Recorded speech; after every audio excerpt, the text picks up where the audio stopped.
Let me begin by thanking the Almighty God for protecting and preserving all of us to be able to see this day, and to pray to Him to continue to protect and preserve us so that on 7th December we can exercise our franchise and vote to change the trajectory of our country, Ghana, and make the lives of our people better.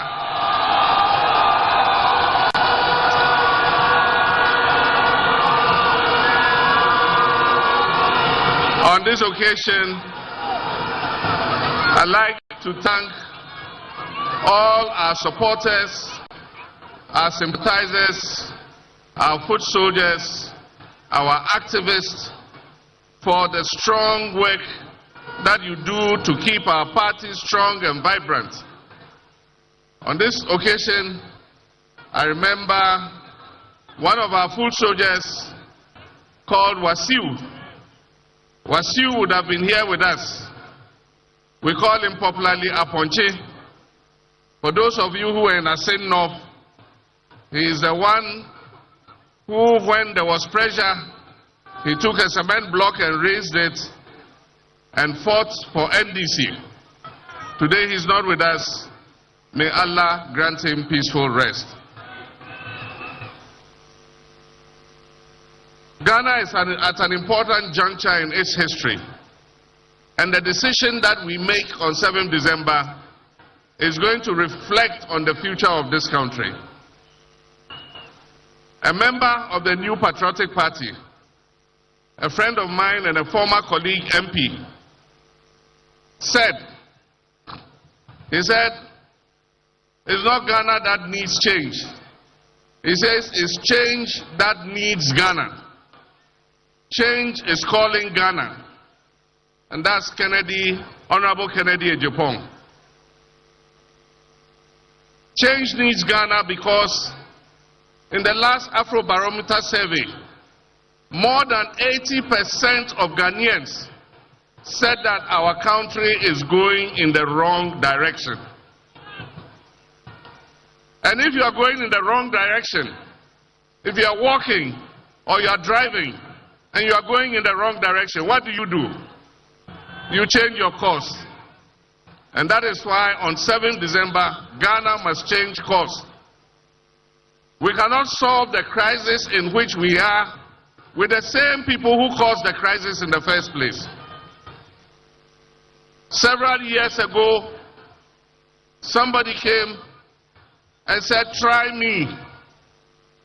Monso Menche. The result is what we are seeing today. Today another person has come and he's also saying, try me.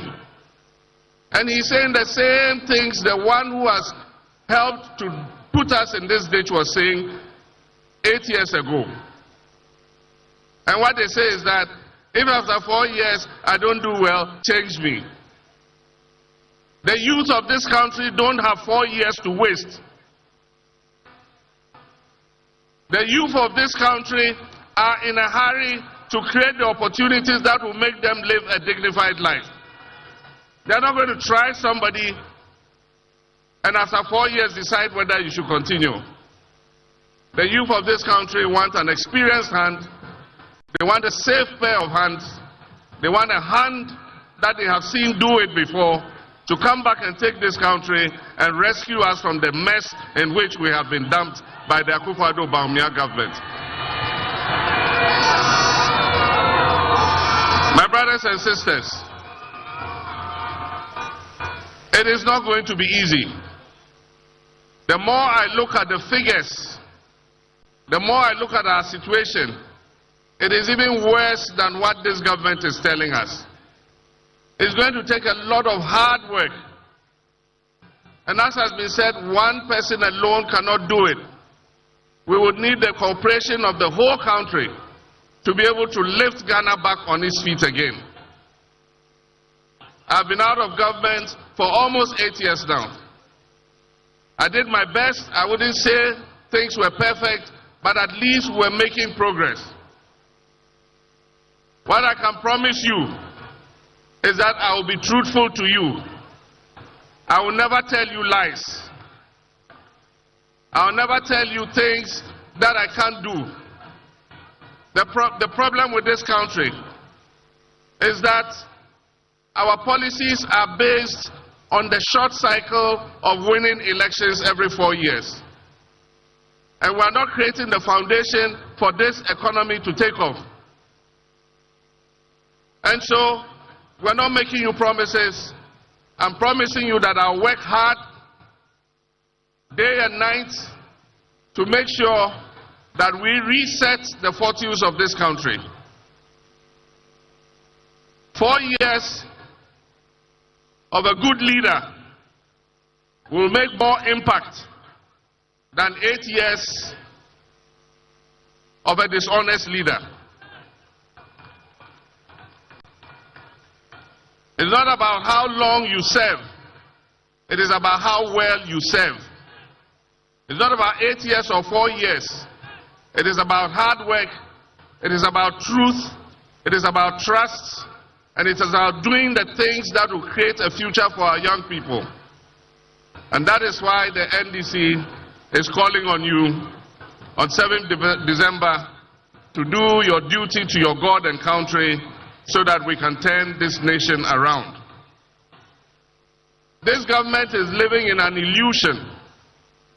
They are living in a dream world. They are living in a fantasy world. Because if you are not living in an illusion, when people are hungry, how can you tell them they are satisfied? Puma and the Nyale. And the Nyale.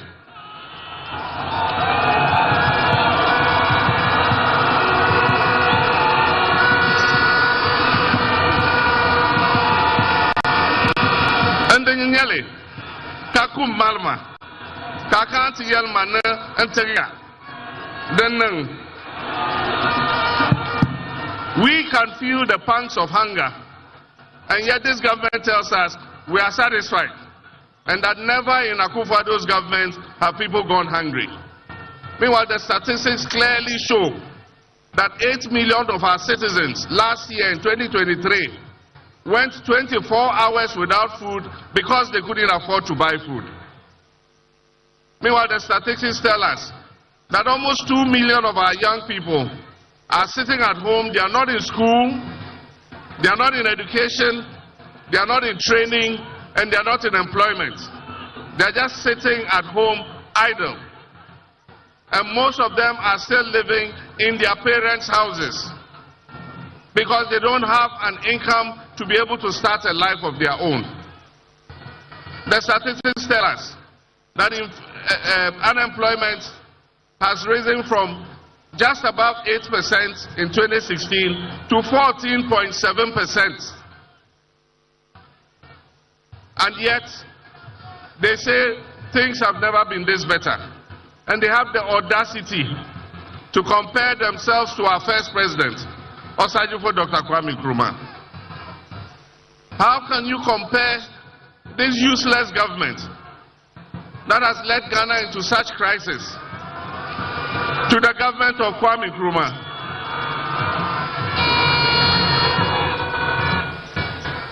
The statistics again tell us that things are not well with this country. All the statistics. For a government that said it was going to come with an economic wizard, an economic guru, and that is the reason why he was being brought, to stabilize the economy and stabilize the currency. To take the CD from 4 CDs to 16 CDs and tell us that, clap for us, we've done well. If such a government is not living in an illusion, what else is an illusion? For a government that has taken inflation as far as 54%, and it is currently still above 20%, to tell us that we should clap for them because they've done well, if they are not living in an illusion, then I don't know what an illusion is. But that is the beauty of democracy. It gives us the opportunity every 4 years to make a change. And the time has come for us to make that change. The time has come for us to reset Ghana.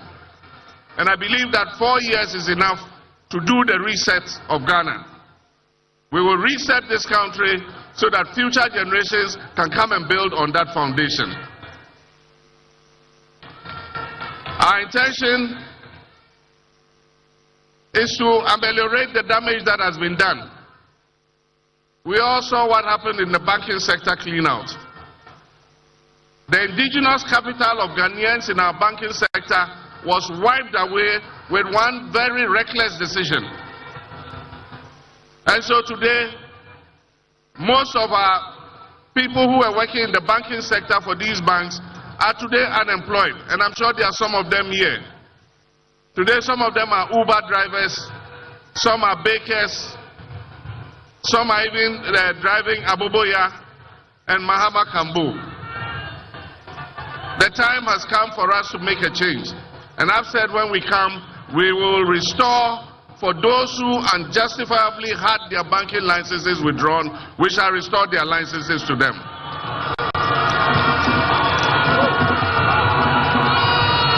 So that we can create more employment for our people. The debt restructuring has given people haircuts, and that's what Nana was talking about. Today, the savings of our middle class has been eroded because of the debt restructuring. Our pensioners, and I'm sure there are some of the pensioners here, your provident fund that you used to buy bonds and other things, in order that when you go on pension, you'll be able to buy your medication and be able to look after yourself. Today, this government has endangered your future. Many might not live long because they cannot afford to buy medicines. And this government does not deserve 1 day longer. But our constitution says they still have 5 months to go. But come December, we must take the decision that will change the trajectory of our country. The world is waiting for a signal. Ghana is waiting for a signal. Investors are all holding on because they want to see what will happen in Ghana. We must take a decision on 7th December that shows the world that we are serious people. And that we know that our country needs a turnaround. And so 7th December, let us all make sure we come out in our numbers and we vote so that we move this government out. Let us not lose hope. Let us have hope, because I can assure you that the next NDC government is a government that will restore hope and create opportunities for our young people.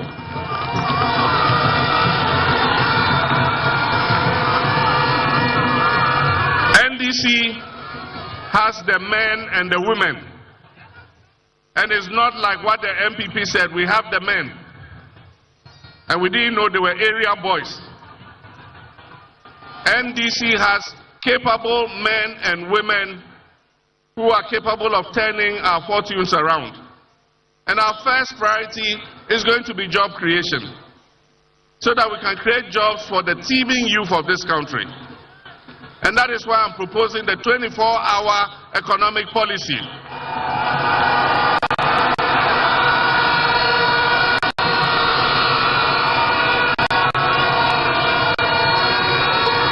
The policy is going to be linked with aggressive food production and modernization of our agriculture. And that's why I'm saying in every district we're going to create farmer service centers. We will bring the tractors, the planters, the plows, the seeds, the fertilizer. And if you're a farmer, you must register with the center. And at the beginning of the farming season, we'll give you all the inputs that you need so that you can produce your crops. And when you have sold your crops, you come back and pay for the inputs that you have been given. The 24-hour economy is going to be linked to an accelerated export development program.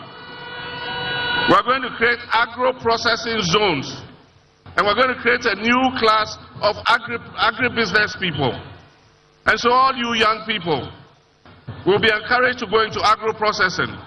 You can buy the food of the farmers, you can process it, package it nicely, either for domestic consumption or for export. And there's going to be an accelerated export development program, of which I, the President, will be the chairman, to make sure that we increase the exports of Ghana.